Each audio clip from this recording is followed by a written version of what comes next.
Judges are ready. Got your big timer. Very nice iPad, by the way. Martha, if you'd like to bring forward our first Division I presentation team. Let's give a big round of applause. Big round of applause for Team 117.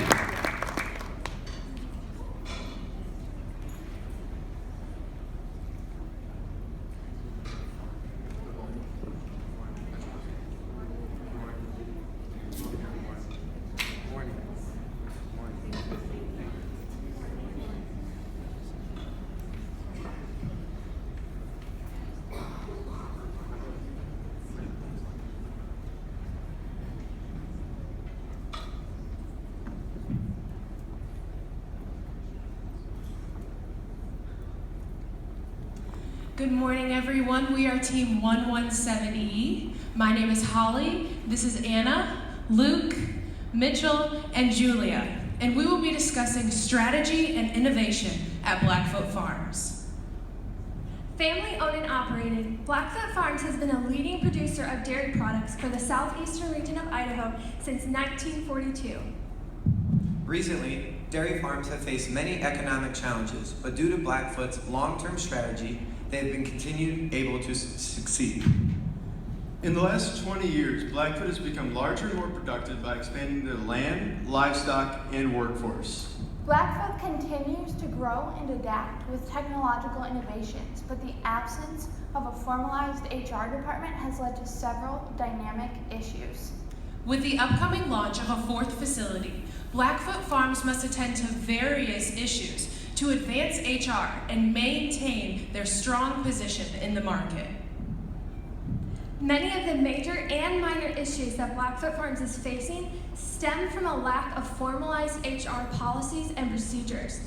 The first minor issue that Blackfoot needs to address is the recruiting and onboarding process. In the past 10 years, the number of employees at Blackfoot has increased by more than 125%. Although this growth is good, some of the employees lack farming experience due to the lack of a formalized recruiting process, which clearly outlines the skills to look for in candidates. To match the growth of the workforce, HR has tried to formalize their onboarding process, but managers are not consistently enforcing HR policies with their staff. These practices need to change so Blackfoot can better support the workforce. Blackfoot is also facing challenges with turnover and performance.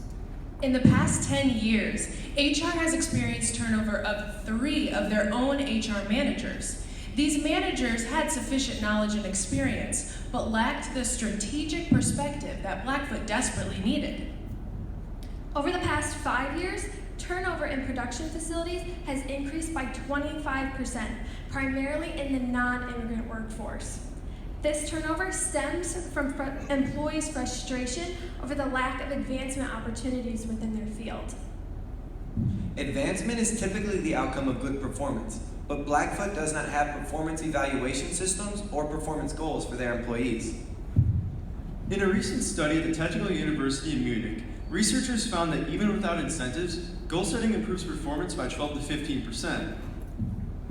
This statistic shows how important it is for blue-collar facilities like Blackfoot to set performance goals and measure employees' progress so that they can decrease turnover and provide advancement opportunities for their workforce. Blackfoot's final minor issue stems from the fact that 35% of their workforce are immigrants from Spanish-speaking countries. According to Jennifer Blazak of the University of Wisconsin, farm managers face a unique challenge in HR management, and that the majority of employees may be of a cultural background and speak a language different than their own. This chart shows that 23% of the various challenges that farm managers face is cross-cultural communication barriers. Blackfoot's HR department needs to work closely with supervisors and address these cross-cultural issues so they can better support the farming industry. Along with these minor issues, Blackfoot is facing several major issues that are impacting their strategy and innovation. The majority of Blackfoot's current issues relate back to the fact that HR has not assumed a strategic position in the organization. This has led to a change-resistant culture in which supervisors and managers do not enforce HR's policies and procedures. Managers may be resistant to HR's new policies because HR has never held a strategic position within Blackfoot's corporate structure. Every department reported directly to the CEO except HR. Sarah recognized this issue and insisted that HR report directly to the CEO so the HR operation could become a strong and well-respected partner at Blackfoot. Positioning HR as a change leader in the organization, rather than a subset of another business unit, is a crucial step in advancing the HR function at Blackfoot Farms. The second major problem at Blackfoot is a lack of FLSA compliance. Blackfoot Farms has several laborers classified as exempt based solely on the current salary test of $23,660 annually, despite their primary duties not reflecting such a classification. Employees' primary duties now include extensive technological skills, which could lead to changes in their FLSA exemption status. From this chart on the left, you can see that employers must look at both the salary basis and the duties test to define an employee's exemption status. HR has not taken the time to conduct a duties test that accurately captures the skills needed to operate the new technology. Blackfoot may be avoiding this reclassification due to pending FLSA changes. No matter what the issue, they need to address this so they can maintain their credibility and properly compensate their workforce. The final major problem at Blackfoot involves insufficient training on new technology. To increase efficiency, Blackfoot has invested in innovative technology, including an HVAC for precision dairy farming and new state-of-the-art facilities for milk and egg operations. Production processes that once required manual labor are now highly automated and track progress using software, which gives managers real-time data through the convenience of a tablet. To fully benefit from these innovations, Blackfoot employees need advanced training and education. However, many employees are dissatisfied with the training that they've currently received from the new technology vendors. To make matters worse, HR had played a limited role in the training process and did not address these needs in the workforce planning process. This mistake has prevented Blackfoot from utilizing the vast amount of data at their fingertips, leading to a lower than expected ROI and high labor cost. HR must address these training needs quickly to prevent further damage to their bottom line. To address these major and minor issues, we have developed two alternatives that position HR as a strategic business partner and capitalize on Blackfoot's new technological innovations. Our first alternative involves outsourcing an additional job analysis, hiring another HR professional, and complying with current FLSA classifications. We recommend that Blackfoot's HR team outsource a job analysis to an external consultant. This consultant will save both Bryce and Sarah's time while providing the expertise that Sylvia was lacking in the first job analysis. On this slide, Table 3.2 outlines 11 uses of job analysis, including recruiting and selection and job descriptions. Each of these uses captures one of the major and minor issues Blackfoot is currently facing, and by addressing a job analysis is the first step to addressing these issues. The most important outcome of this job analysis is identifying the knowledge, skills, and abilities that will be used to create new job descriptions that reflect Blackfoot's technological innovations. These job descriptions will be used to individually reclassify employees based on the current FLSA threshold of $23,660.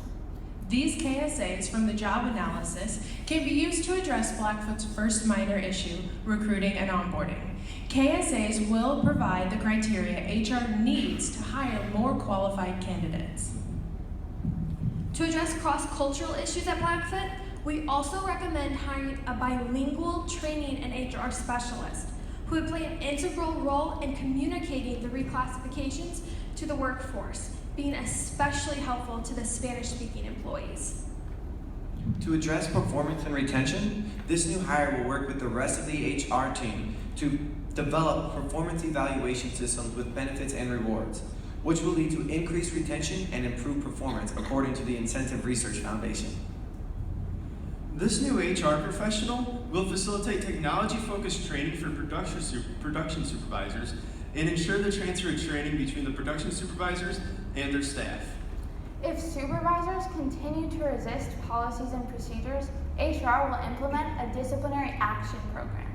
This may sound harsh at first, but if Blackfoot wants to become a well-respected partner, they must make this difficult but necessary cultural shift.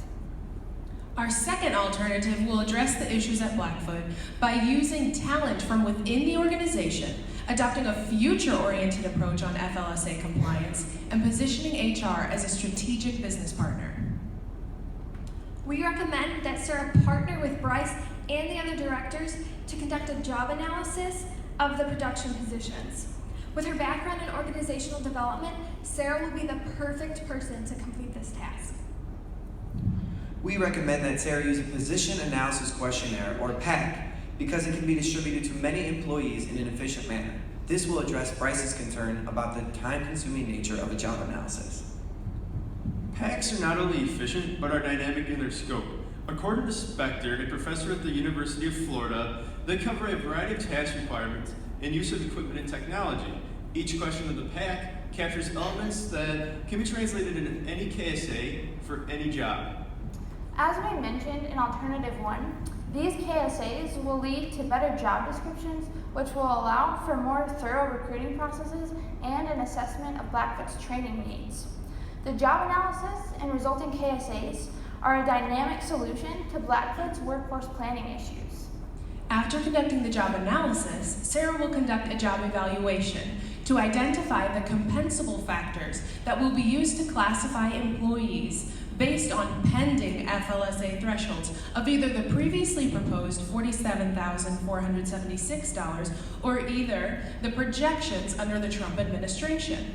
These projections, according to an article written by Stephen Miller on SHRM's website, would include a range between $33,000 to $35,000. Naturally, some employees will need reclassification based on the changes of both the salary test and the duties test. According to Dana Wilkie of SHRM in 2016, this may lead to employees feeling hurt or underappreciated during the reclassification process. To address this potential employee relations issue, we urge HR to begin the dialogue early and clearly communicate any possible advantages, such as paid overtime premiums. To address technology training, Sarah will build relationship with the technology vendors and request more training for the supervisors who felt their previous training was inadequate. HR will ensure this training is effectively transferred to the staff. It will follow up periodically with the needs assessment and training evaluations to measure whether or not training has improved employees' performance. To address supervisors' resistance to policies and procedures, HR will host weekly meetings to facilitate an environment of open communication and respect between HR and the rest of the organization. To address the cross-cultural communication barriers, HR will outsource the translation of job descriptions and training materials and bring in a consultant to host brief training for the supervisors to help them further understand the cultural backgrounds of their staff and how best to lead them. We recommend Sarah mentor Sylvia to provide a more holistic perspective of HR's role at Blackfoot. Sylvia has shown a willingness to learn and promising career potential. To address the retention and turnover, we also recommend that Sarah and Sylvia work together to create a career map that clearly outlines how to advance within the organization. To address insufficient advancement opportunities, we recommend that HR implement performance appraisals to measure whether or not performance goals are being met. After considering both of these equally feasible alternatives, we recommend selecting Alternative 2. Alternative 2 fulfills Sarah's vision of a strong and well-respected HR department at Blackfoot Farms. This alternative focuses on internal development, including mentoring Sylvia to advance the HR department. It also requires that HR have significant involvement in facilitating and measuring training for supervisors and laborers, positioning HR as a partner at Blackfoot. Alternative 2 is also cost-effective. It saves money by keeping the job analysis in-house rather than going to a costly external consultant. It also lowers labor costs and leads to a higher ROI on new technology. Alternative 2 also positions Blackfoot to fairly compensate their workforce based upon the changes to FLSA threshold, which could be the originally proposed $47,476 or the new recent projections around $35,000. It's important that Blackfoot have a timeline to address these needs.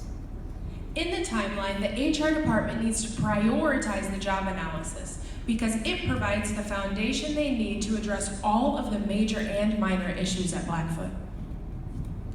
We estimate that the job analysis, development of KSAs, and creation of new job descriptions will take 2 to 3 months. Once this is complete, Blackfoot's HR department will have the framework they need to solve their workforce planning needs and any other issues that may arise. If implemented correctly, this second alternative will prepare Blackfoot for the opening of their 4th facility in just 9 months. This alternative provides a future-oriented approach. Sorry, time is up.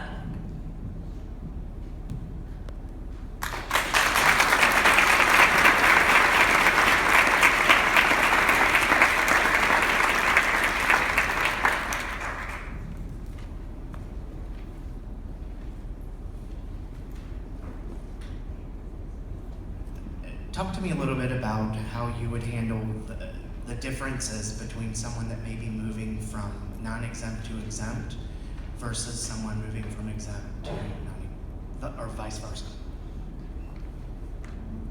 I think you highlighted mostly if someone was moving from non-exempt to exempt, but what if it happened to occur the other way around? Yeah, well, first of all, we wanted to talk about addressing the issues early, because this can, either way, it's going to create employee relation issues. Because whether they're happy about it or not happy about it, it's going to create an issue. So we want to make sure we get to them and speak to them through the process, through our weekly meetings and things like that, as we build a relationship with HR and the employees. As far as handling the difference between exempt or non-exempt, we discussed implementing a cap for overtime if necessary, as these issues may arise, but all that will come through the job analysis and seeing the positions and the times that are needed. Also, if someone is moving from non-exempt to exempt, we'd reassure them that we're still compensating them fairly, that any overtime they would have gotten previously is still accounted for in their salary as well. And lastly, in any changes like this in an organization, we just want the employees to have as much information as possible, because the more information they have, the more in control they'll feel, the more respected they'll feel, the more power that they'll feel. And we also want to engage the CEO, Mitch, and make sure that he is agreeing with all of our decisions, that we have his support, and that the employees know that, because if they know that the top executives are agreeing with the decisions we're making, that will make them feel more comfortable with it and go ahead with it if their top administration is going with it as well.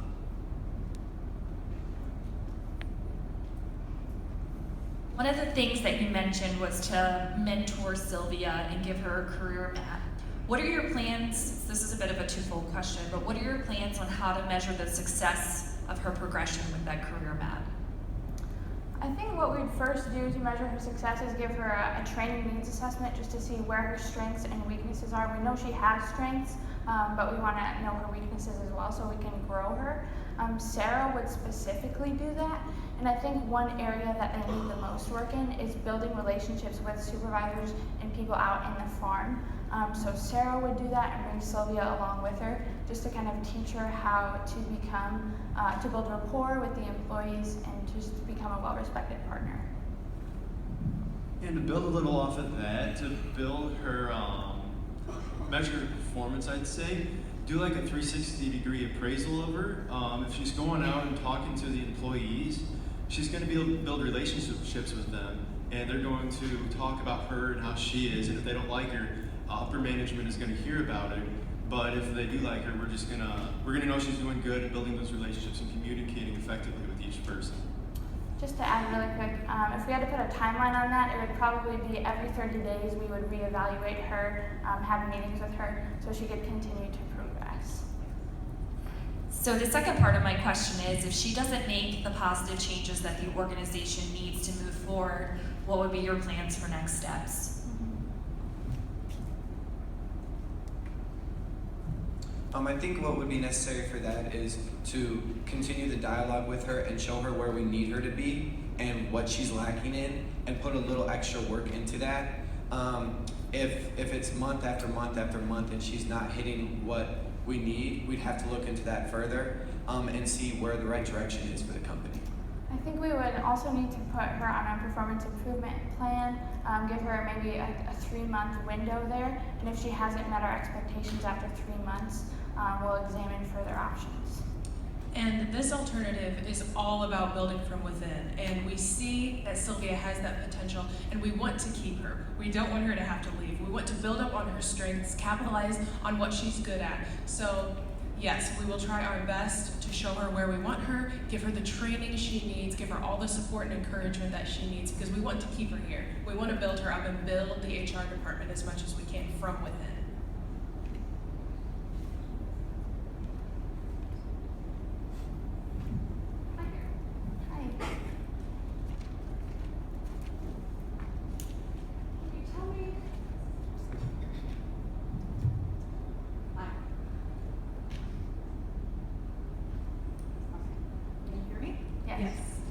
Can you tell me about some of the metrics you would have considered as you implemented your training plan?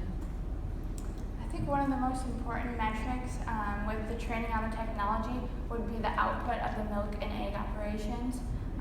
They spent all this money on this technology, haven't been trained adequately on it, so we know that if we train them, the output would increase and it would overall help our operations. And along with that, the return on investment.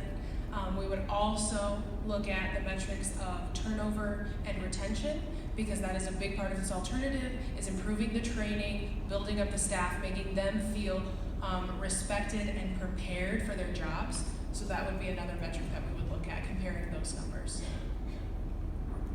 And one other question.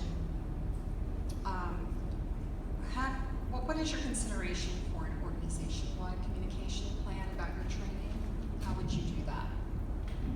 I think we would communicate that through our weekly meetings.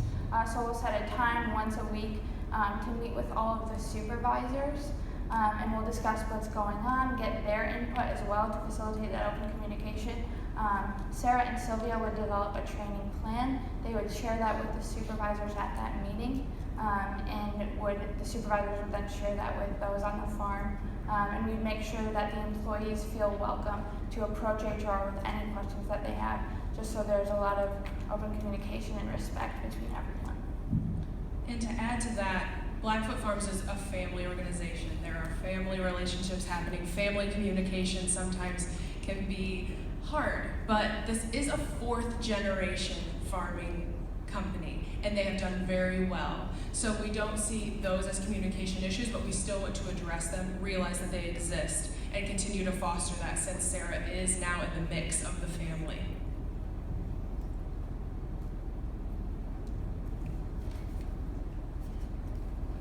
You hear me? Okay. What are some additional strategies that Sarah can put in place to have further respect for HR and gain a seat at the table, and in addition to that, get buy-in on updating the job description, since it's something that Sylvia had just completed? I think to get the buy-in on the job description, she would first need to get the support of Mitch, who happens to be her dad, so there would be some family dynamics there. But again, we need to see that top-down support to get the buy-in on the job descriptions. So if Mitch says, yes, we absolutely need to do this, he can kind of diffuse the tension between Bryce and Sarah on that topic, and they can just move forward knowing that they have his support. If they have his support, the employees will most likely support it as well.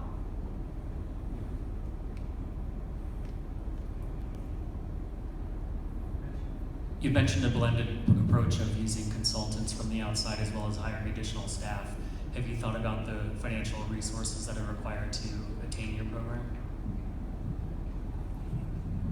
Yeah, so that was actually in one of our alternatives, not the one that we chose to implement, because we realized that that would be very costly.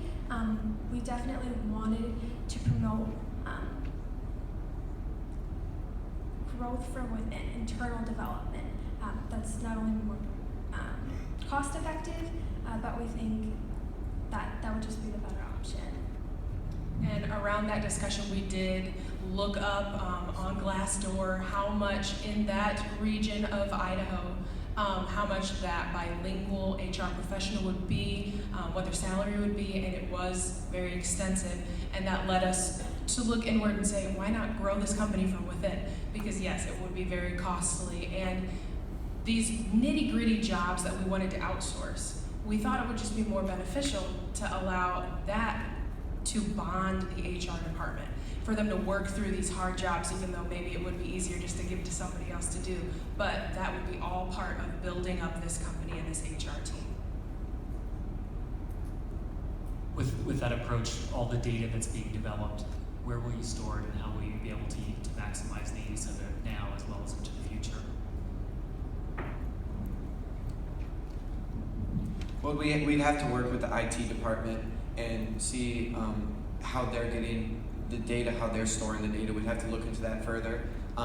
We believe the servers would be able to hold the data since we just added in and got a huge investment on the technology.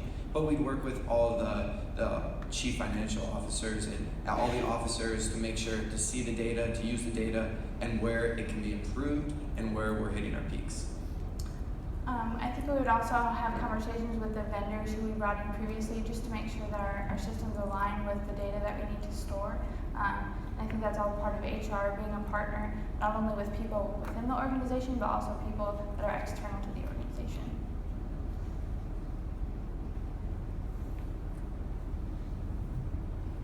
Okay, thank you. Thanks for your time.